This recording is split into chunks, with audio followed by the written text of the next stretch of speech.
আমরা আরেকজনের সাথে একটু জানার চেষ্টা করব এখানে যারা দোকানের যারা রয়েছেন তাদের কাছ থেকে যে এই দোকানের জায়গাগুলোতে তারা কি ছিল এবং একটু একটু যদি তাদের কাছ থেকে আমরা জেনে আসার চেষ্টা করি যে জিনিসপত্র এখানে ছিল সে বিষয়ে একটু তারা তথ্য দিক এবং এখানে কি কি ছিল। এই জায়গায় ছিল বাঙালির থেকে যা যা হয় মানে বাঙালির ভিতরে বাঙালি কার্টন মানে আমাদের আজকে কথা ছিল মাল সেল দিব। আমরা প্রতি রবিবার সোমবারে মাল সেল দেওয়া হয় আমাদের বৃহস্পতিবার এই 3টা দিন আমাদের মাল পাঠানো হয়। আমাদের আজকে টার্গেট ছিল আজকে আমরা মাল বের করে দিব, কারণ এদিকে অভিযান চলার কারণে কিছুদিন পর পর এসব ভাঙ হইতাছে, মানে ব্যবসা বাণিজ্যতে অনেক হইতাছে, মানে ব্যবসা করার মতন কোনো নাই। আমরাও ঈদের পরে বের হয়ে যাব, এরকম উদ্যোগ সবারই, এদিকে সবারই উদ্যোগ ঈদের পরে বের হয়ে যাবে। তো মাল কি স্টক করা, আমাদের মাল প্রায় 3 থেকে 4 মাস ধরে স্টক করা। এই ঘরে কার্টন ছিল ধরেন 20 থেকে 24 টনের মতন কার্টন, সব বান্না আজকেই পাঠানোর কথা 11টার পরে। এরপরে লোকেল ছিল পলিথিন, যেটাকে বলে পলিথিন ছিল, এটাতে লোহা লক্কর যা যা আছে প্রায় 30 থেকে 40 লাখ টাকার মতন মাল আমাদের এই 4টা গোডাউনে ছিল, 1টা 2টা 3টা আর ওই পাশে একটা 4টা দোকান ছিল। সন্ধ্যাবেলা আমাদের নাস্তা খাওয়ার কথা, আমরা সন্ধ্যার আজান দিছে, নামাজ টামাজ পড়ে মহাজনরা আসছে, আমরা নাস্তা খাইলাম। নাস্তা খাওয়ার আমরা নাস্তা খাই ওইটা পানিটাও খাই নাই এই মুহূর্তে।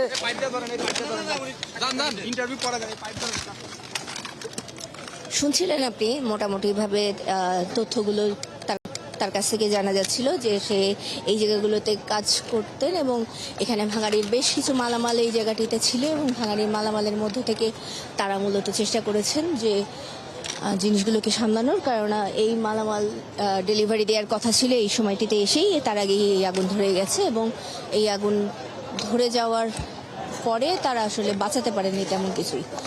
যে টিনের মালামালগুলো বা অন্যান্য যে জিনিসগুলো বের করে নেওয়া হচ্ছে সেগুলোর অবস্থা যেমন আমরা দেখতে পাচ্ছি তাতে আসলে খুব বেশি কিছু বাঁচানোর নেই।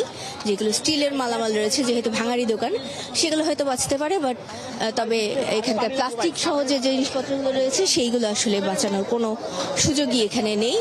এবং এই অংশগুলোতে আপনি দেখতে পাচ্ছেন যে সেনাবাহিনী মূলত নিয়ন্ত্রণ নিয়েছে এই জায়গাটিতে এবং তারা আইন শৃঙ্খলা রক্ষার পাশাপাশি ফায়ার সার্ভিসকে সাহায্য করার জন্য যে কাজটি সেটি করে যাচ্ছে এবং যারা এখানকার স্থানীয় রয়েছে, দোকানদাররা রয়েছে, তাদেরকে মূলত তারা এই সাহায্যের কাজগুলোতে কাজে লাগাচ্ছে, মাঠে নামাচ্ছে, আমরা সেটি দেখতে পাচ্ছিলাম। এবং আশেপাশে যারা উৎসুক মানুষ এসেছিলেন অনেকে কিন্তু সেনাবাহিনী লাঠিচার্জ করার পরে চলে গেছে এবং অন্যদেরকে তাড়িয়ে এইখান থেকে বলা যে দিতে হয়েছে, কেননা অনেক মানুষ চলে এসেছিলেন, রাস্তা আটকে যাচ্ছিল।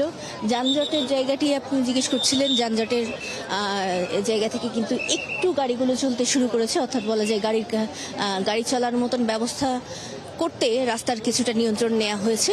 এবং ফায়ার সার্ভিসের যেটি বলছিলাম আমি, যে ফায়ার সার্ভিস বস্তির এই নিচের অংশের ভেতরে ঢুকে গেছে, বেশ কয়েকটি দিক থেকেই আমরা এখন ঢুকতে দেখছি তাদেরকে, অর্থাৎ বলা যায় যে ভেতরের অংশগুলোতে তারা যেহেতু ঢুকতে পারছে, কিছুক্ষণের মধ্যেই হয়তো আমরা নিয়ন্ত্রণের একটি খবর পেতে পারি, যদিও নিয়ন্ত্রণ এবং নির্বাপন এক জিনিস নয়। আমরা যেটি বলছিলাম যে নিয়ন্ত্রণের কথা, এই যে এখনই কিন্তু ফায়ার সার্ভিস জানিয়েছে যে আগুন নিয়ন্ত্রণে এসেছে, অর্থাৎ আমরা বলতে পারি 9টা 35 মিনিটে আগুন নিয়ন্ত্রণে দেখানো হয়েছে ফায়ার সার্ভিসের মাধ্যমে এবং এই আগুন নিয়ন্ত্রণে আসার পরে কিন্তু মূলত নির্বাপনের কাজটি চলে, অর্থাৎ এখনই আগুন নিভে গেছে তা নয়, আগুনটি আর ছড়িয়ে যাবে না, আগুনটির ভেতর থেকে বড় কোনো লেলিহান শিখা বেরিয়ে আরও বড় কোনো ক্ষতির কারণ হবে না, এইটুকুর কারণে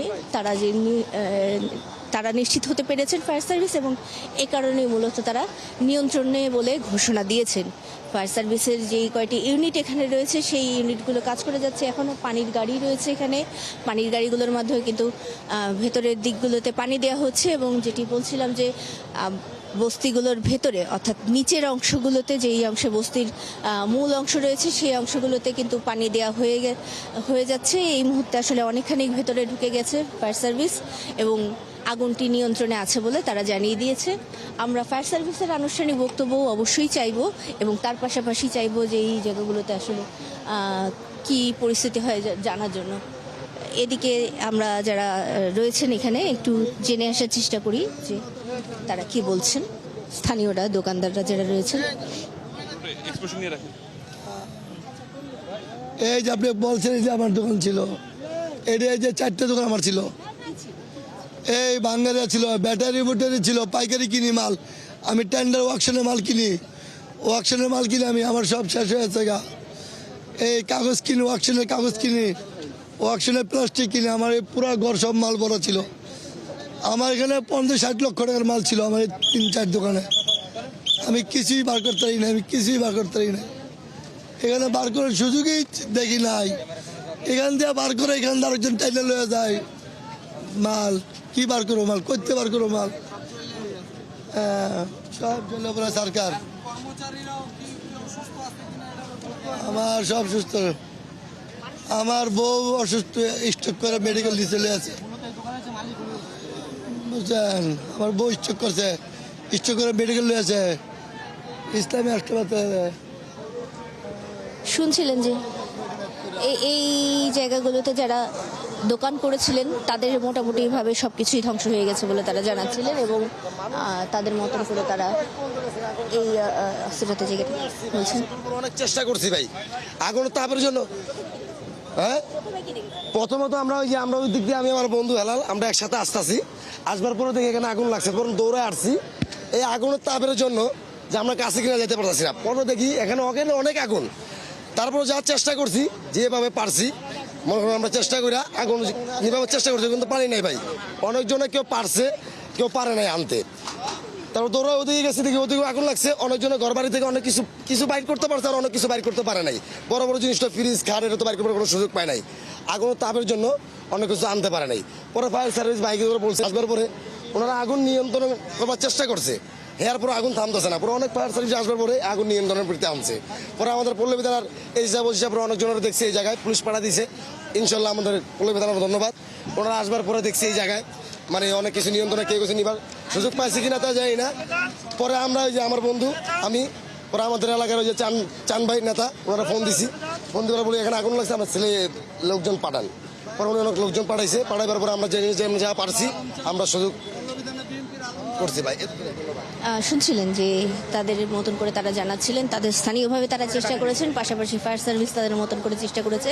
এবং যেটি বলছিলাম, আগুন কিন্তু নিয়ন্ত্রণের ঘোষণা দিয়ে দিয়েছে ফায়ার সার্ভিস, এবং নির্বাপনের যে কাজটি মূলত সেটি এখন চলছে। এবং তার পাশাপাশি ভিতরের দিকগুলোতে, একেবারে এই ভিতরে যে অংশগুলোতে আগুন লেগেছিল সেই অংশগুলোতে ফায়ার সার্ভিস ঢুকে গেছে, সেই অংশগুলোতে কিন্তু এখন অগ্নি নির্বাপনের কাজটা হচ্ছে। এবং কাজকর্মের মধ্যে থেকে কিন্তু ফায়ার সার্ভিস যেটি আমাদেরকে আমরা অপেক্ষা করছি সেটি হচ্ছে যে প্রেস ব্রিফিং কোনো তারা করেন কিনা সেটি জানার জন্য। সেটি এখনো পর্যন্ত আমরা নিশ্চয়তা পাইনি, বা কোনো আনুষ্ঠানিক কথা বলার মতন কর্মকর্তা যারা রয়েছেন তাদেরকে এখন আমরা পাইনি বলে আমরা এই বিষয়ে অপেক্ষা করছি জানতে। আমরা হয়তো কিছুক্ষণের মধ্যে এই বিষয়ে কোনো তথ্য পেতে পারি। এবং এখনো পর্যন্ত যারা স্বেচ্ছাসেবক, যারা রেড ক্রিসেন্টে রয়েছেন, যারা বিএনসিসির যারা রয়েছেন তারাও এখানে আমরা কিছু করে দেখেছিলাম, এখন এই মুহূর্তে আসলে দেখতে পাচ্ছি না। মূলত যে কাজটি বলছিলাম যে এই জায়গাগুলোতে কিন্তু আমরা অগ্নিকাণ্ডের যে অবস্থা দেখেছি, এবং যে প্রথমে যে আগুনের সূত্রপাত হয়েছিল সেই আগুনের পর থেকে কিন্তু আগুনটি যদি একেবারেই প্রথমে নেভানো যেত বা নিয়ন্ত্রণে আনা যেত তাহলে হয়তো সেটি খুব সহজ হতো। কিন্তু ফায়ার সার্ভিস যেটি বলেছে যে 7:23 যখন তারা খবর পান তারপরে তাদের এখানে আসতে বেশ একটি সময় লেগে গেছে, যেহেতু কালচি এলাকা একটি যানজট প্রবণ এলাকা এবং এই রাস্তায় যানজট ছিল। ফায়ার সার্ভিসের প্রথম যখন 2টি ইউনিট আসে তখন তারা জানিয়েছিলেন পানির বেশ অভাব ছিল, এবং পানির অভাব থাকার কারণে কিন্তু আগুনের এই ছড়িয়ে যাওয়ার কাজটি আরেকটু বিপজ্জনক হয়ে দাঁড়িয়েছে। তার সাথে এখনও আপনি লক্ষ্য করছেন বাতাস যে প্রচণ্ড রকম রয়েছে, তাতে কিন্তু এই পুরো এলাকাটিতে বাতাসের কারণে আগুনটি দ্রুত ছড়িয়ে পড়ে। এখানে যাদের সাথে আমরা এখন পর্যন্ত কথা বলেছি প্রত্যেকে বলছেন যে এত দ্রুত আগুনটি ছড়িয়ে গেছে তারা আসলে কিছু করে উঠতে পারেননি, তার আগেই আগুনগুলো অনেক দূর পর্যন্ত চলে গেছে। ফায়ার সার্ভিস এসেছে প্রথমে 2টি, তারপরে 5টি, এরপরে 13টি, এভাবে করে ফায়ার সার্ভিসে যারা আছেন তারা এসে নিয়ে চেষ্টা করেছেন অগ্নি নির্বাপনের।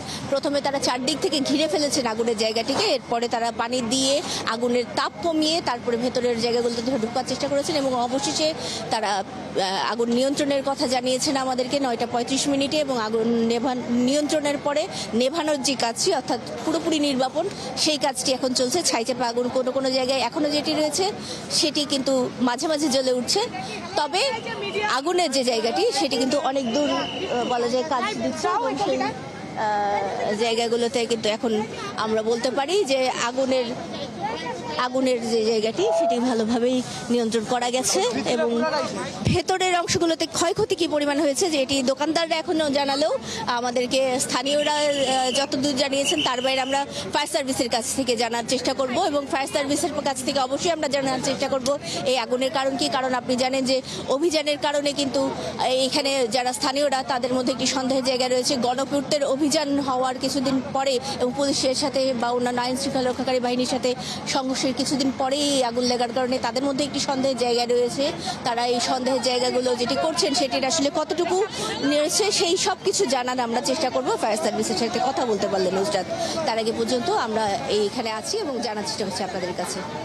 নাদিয়া শারমিন, আপনাকে অসংখ্য ধন্যবাদ। বিপজ্জনক একটা জায়গায় থেকে বেশ অনেকক্ষণ ধরে আপনি আমাদেরকে অনেকগুলো গুরুত্বপূর্ণ তথ্য দিয়েছেন, আপনাকে অসংখ্য ধন্যবাদ। দর্শক, কালশী বস্তিতে যে আগুন লেগেছিল, ভয়াবহ অগ্নিকাণ্ডের খবরাখবর আমরা জানছিলাম। সবশেষ 15টি ইউনিটের সহায়তায় ফায়ার সার্ভিস আগুন নিয়ন্ত্রণে এসেছে এবং ফায়ার সার্ভিসের একটি আনুষ্ঠানিক ব্রিফিং হবে, তখন আবারও আমরা সরাসরি সেখানে চলে যাব।